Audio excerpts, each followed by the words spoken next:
दर्पण की फोकस दूरी 5 सेंटीमीटर है, इसके सामने 10 सेंटीमीटर की दूरी पर रखी वस्तु का प्रतिबिंब कहाँ पर बनेगा। जब भी अवतल की बात करेगा तो हमें ध्यान रखना एफ और यू के मान माइनस में, एफ और यू के मान फोकस दूरी और वस्तु की दूरी का मान जो होगा वो किसमें होगा, ऋणात्मक होगा, माइनस में होगा।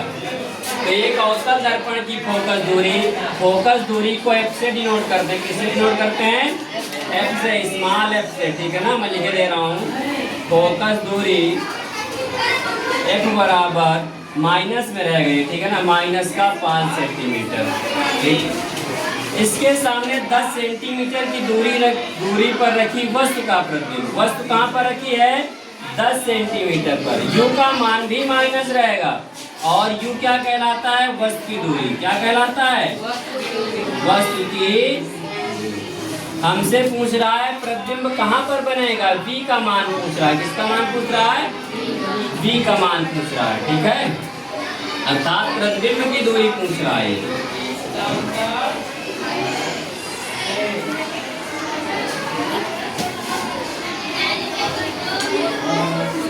आइए, हमको पता है दर्पण सूत्र, दर्पण सूत्र यहाँ पर लगाएंगे। दर्पण सूत्र होता है 1/f बराबर 1/v प्लस 1/u।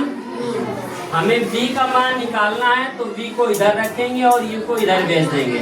तो जब ये u इधर आएगा, ये प्लस में, 1/u इधर आएगा तो किसमें आ जाएगा, माइनस में, ठीक है, 1/u आ जाएगा माइनस में। अब आप चाहे तो ये 1/v को इधर कर लें और इसको इधर कर लें, 1/u minus 1/f minus 1/u।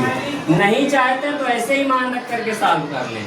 आइए, 1/v बराबर f का मान क्या है, माइनस का 5, u का मान है माइनस का 10, 1/v बराबर इसको माइनस का 1/5 ऐसे लिखिए, ये माइनस माइनस प्लस 1/10 हो जाएगा।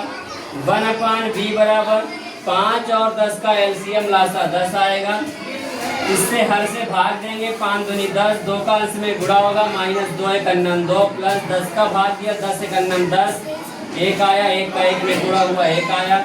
1/v बराबर आ जाएगा माइनस का 1/10। जब माइनस 2 में से 1 जुड़ेगा या 1 में से 2 घटेगा तो बड़ी संख्या का चिन्ह माइनस, माइनस का 1/10 आ गया, ठीक। हमें v निकालना है तो हम इसको पलट दें, v/1 कर दें और ये हो जाएगा 10/- का 1, 1 से 1 कैंसिल हो जाएगा, ये आ जाएगा v बराबर माइनस का 10 सेंटीमीटर। यही हमारा आंसर होगा। चाहे तो आप ऐसे कर ले, नहीं तो हमने एक दिन पहली क्लास में बताया था कि इसको आप तिर्यक गुणा करा करके भी हल कर सकते हैं।